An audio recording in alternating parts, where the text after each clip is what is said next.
আসসালামু আলাইকুম, hi viewers, সবাইকে ওয়েলকাম। আজকের পর্বে আলাদা কিছু তৈরি করে দেখাবো, আর সেটা হচ্ছে ইলিশ মাছের ডিম বোনা। তো ইলিশ মাছের ডিমগুলোকে আমি ভালোভাবে ধুয়ে নিয়েছি। এবার আমি একটা পাতিলে একটু পানি দিয়ে একটু হলুদ দিয়ে এটাকে সিদ্ধ করে নেব।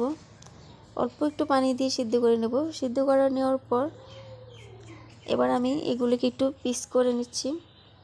তো এবার আমি একটা কড়াইয়ে তেল আর পেঁয়াজটাকে ভেজে নিচ্ছি।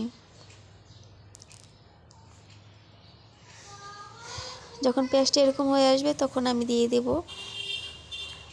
পরিমাণ মতো রসুন বাটা, আদা বাটা, জিরে বাটা আর লবণ, হলুদ, মরিচ দিয়ে এগুলোকে একটু ভেজে নেব।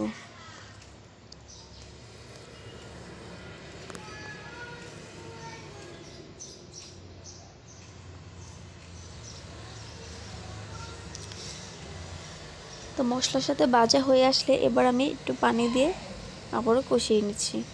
তো এখন আমি দিয়ে দিচ্ছি টমেটো আর মরিচ কুচি দিয়ে এগুলোকে একটু মিশিয়ে নিচ্ছি।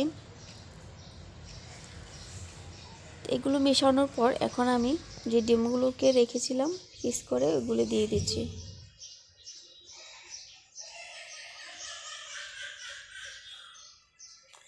তো ডিমগুলোর সাথে এগুলোকে একটু মিশিয়ে নিচ্ছি আর একটুখানি জল দিয়ে ভালোভাবে সিদ্ধ করে নেব।